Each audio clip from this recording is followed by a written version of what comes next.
할렐루야. 3월 17일 화요일 아침입니다. 오늘 우리가 묵상할 말씀은 요한복음 21장 1절부터 14절까지의 말씀입니다. 여전히 일하시는 예수님이라는 제목을 가지고 오늘 말씀 묵상을 여러분과 함께 나누기를 원합니다. 십자가의 죽음과 부활이라는 그런 엄청난 사건이 있었지만 예수님과 제자들 사이에서 일어나는 일은 어떻게 보면 동일했습니다. 예수님은 여전히 부족한 제자들을 찾아다니면서 한 사람 한 사람을 다시 부르셨습니다. 우리의 실패에 연연하지 않고 예수님은 다시 우리를 찾아오십니다. 아무 일 없었다는 듯이 우리를 부르시고 먹을 것을 준비하시며 동일하게 사랑으로 우리를 세워가십니다. 예수님은 부활 이후에도 쉴 틈이 없으셨습니다. 부활했다는 것을 보이셨고 의심하는 제자들에게 부활을 확인시켜 주셨습니다. 또 고향으로 돌아간 제자들을 다시 찾아가셨습니다. 예수님은 제자들을 다시 모으기 위해 갈릴리로 가셨습니다. 예수님이 몇 차례나 그들에게 오시고 또 평안을 주셨지만 그들은 예수님을 별 면목이 없어서 고향으로 또 자기가 있는 시골로 돌아간 것입니다. 하지만 예수님은 그들을 포기하지 않으시고 그들에게 다시 한번 찾아가셔서 또한 다시 자신을 나타내 보여주십니다. 생업으로 삶의 자리로 돌아간 제자들은 아무것도 잡지 못했습니다. 오늘 말씀을 보면 밤새 물고기를 잡았지만 하나도 못 잡지 못했다. 익숙한 일들이 반복되는 것을 보게 됩니다. 예수님을 처음 만났을 때의 상황이 다시 반복되고 있습니다. 우리도 제자들처럼 신앙의 여정에서 실패와 좌절을 경험할 수 있습니다. 하지만 예수님은 여전히 우리의 자리에 찾아오실 것입니다. 그 사랑의 열심이 우리가 어디에 있든지 항상 우리와 함께 하실 것입니다. 고기를 잡지 못한 제자들에게 예수님은 배 오른편으로 그물을 던지라고 말씀하십니다. 그 말씀에 따른 제자들은 감당할 수 없을 정도의 엄청난 물고기를 얻게 됩니다. 예수님의 목적은 제자들에게 이렇게 많은 물고기와 같이 어떤 세상적인 이윤을, 소득을 주는 것이 아니었습니다. 예수님은 이 일을 통해서 예수님이 누구신지를 다시 한번 알게 하기를 원하셨습니다.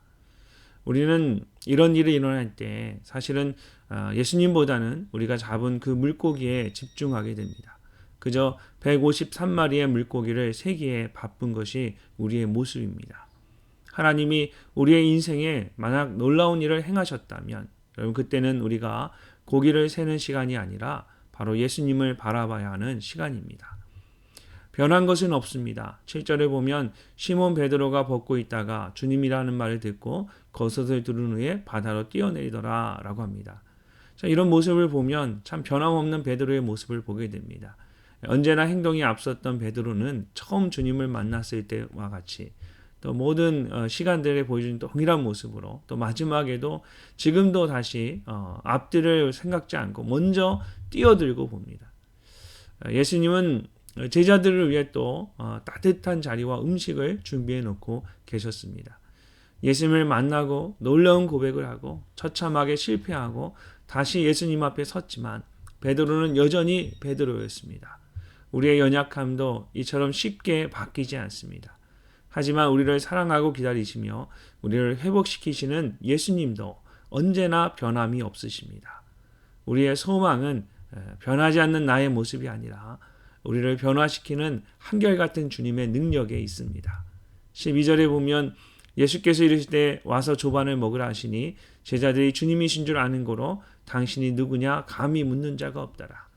예수님이 같이 와서 먹자라고 말씀하신 후에 오랫동안 정적이 흐릅니다. 누구도 함부로 입을 열 수가 없는 것이죠.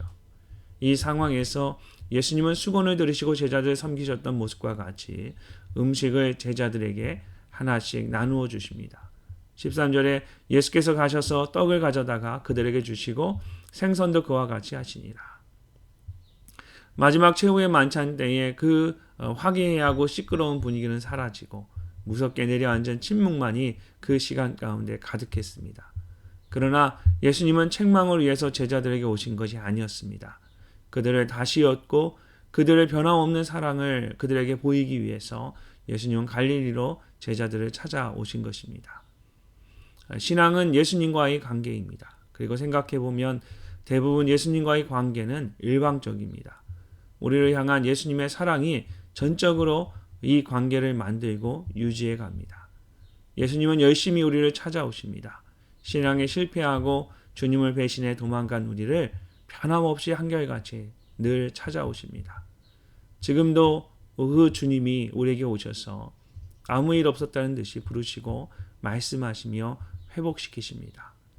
여러 가지 상황과 또 말들이 많은 이런 지금 이 상황 속에서 우리의 불안과 염려와 근심을 다 떨쳐버릴 수 있는 방법은 내 주변에 일어나는 환경과 또 사람들의 말이 아니라 변함없이 한결같은 모습으로 나를 지키시고 나를 먹이시고 살리시는 그 주님을 바라보는 것입니다. 사랑하는 새벽교회 성도 여러분, 오늘도 예수 그리스도를 바라보십시오. 갈릴리 호숫가까지 그를 제자들을 찾아오셨던 그 주님이 오늘 여러분의 삶의 자리에 찾아오셔서 여러분을 지키시고 먹이실 줄로 믿습니다.